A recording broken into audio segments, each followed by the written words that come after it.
बात भी होगी एक बार। थोड़ा रुक जाओ, आ जाओ भाई, थोड़ा साइड हो जाओ। पूरा साझा सरकार में रहेगा। अब भी था हमारे समय में था झज्जर का साझा मंत्री थी ये, शिक्षा मंत्री, बहुत अच्छा काम किया उन्होंने। और अब भी जिता कर भेजोगे तो पूरे कांग्रेस की सरकार में इनकी पूरी हिस्सेदारी रहेगी झज्जर जिले की।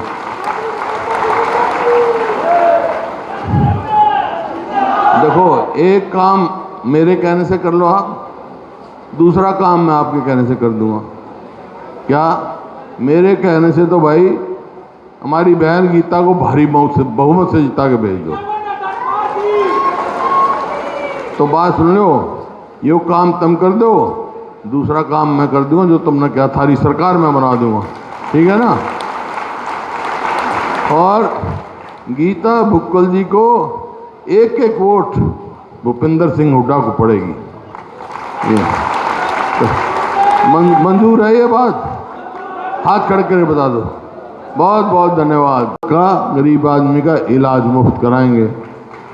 इसी प्रकार से किसान को हरियाणा में एमएसपी की कानूनी गारंटी देंगे और प्रयास करेंगे, दबाव देंगे केंद्र सरकार पे। राहुल गांधी मजबूत नेता उभर रहे हैं कि ये हमारे C2 स्वामीनाथन पे एमएसपी दें और वहाँ पे भी लीगल गारंटी दें। हरियाणा में तो हम दे देंगे।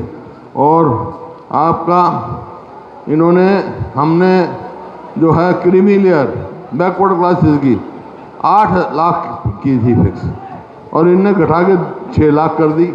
अब चुनाव आया फिर 8 लाख करी। कौन सा इनका फैसला ठीक था भाई? जो वंचित रह गए बैकवर्ड क्लासेस के रिजर्वेशन में, अभी जो कौशल रोजगार निगम बना रखा है ना, इसमें कोई रिजर्वेशन नहीं है, इसमें कोई मेरिट नहीं है, भ्रष्टाचार का अड्डा है।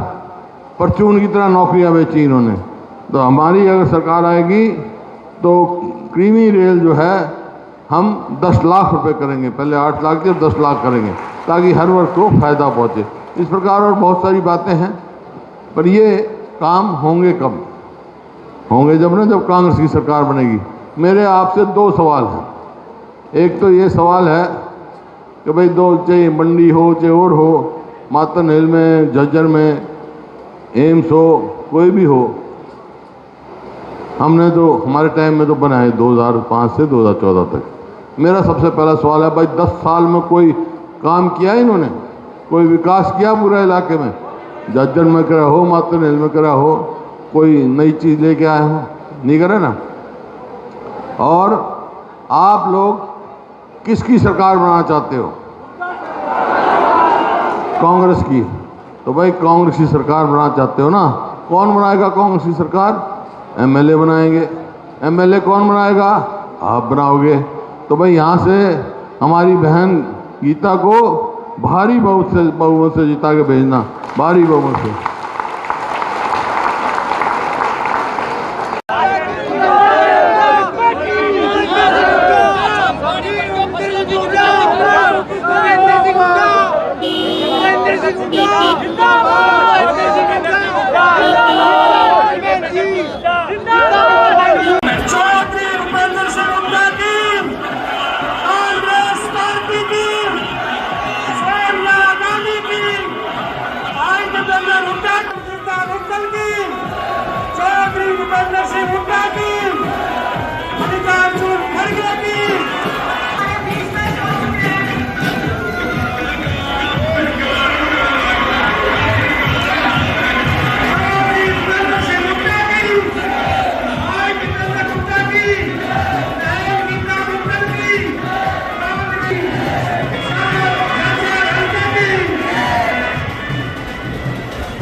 हरियाणा में अब की बार कांग्रेस की सरकार। ये कहीं भी जाओ आप, जैसे गीता जी कह रही थी, यही आवाज़ आ रही है बीजेपी जा रही है, कांग्रेस आ रही है। क्यों? ऐसा क्यों हो रहा है? ऐसा इस वास्ते हो रहा है, लोगों ने जो हमारे 10 साल थे 2005 से 2014 तक वो देखे, वो तोले, और जो 2014 से 25 तक ये मौजूदा सरकार है बीजेपी और जेजेपी की, ये देख लिया इन्होंने क्या करा। जिस दिन हमने सरकार छोड़ी उस दिन हरियाणा प्रति व्यक्ति आय में, प्रति व्यक्ति निवेश में, नौकरी देने में, कानून व्यवस्था में और खेल और खिलाड़ियों में पूरे देश में नंबर 1 था। ये मेरे आंकड़े नहीं, ये प्लानिंग कमीशन के आंकड़े। और आज 14 से 24 के बीच में आज किस चीज़ में नंबर 1 हमारा हरियाणा? बेरोजगारी में, कानून व्यवस्था की ये परिस्थिति हो गई, अपराध बहुत तेज़ी से बढ़ रहा है।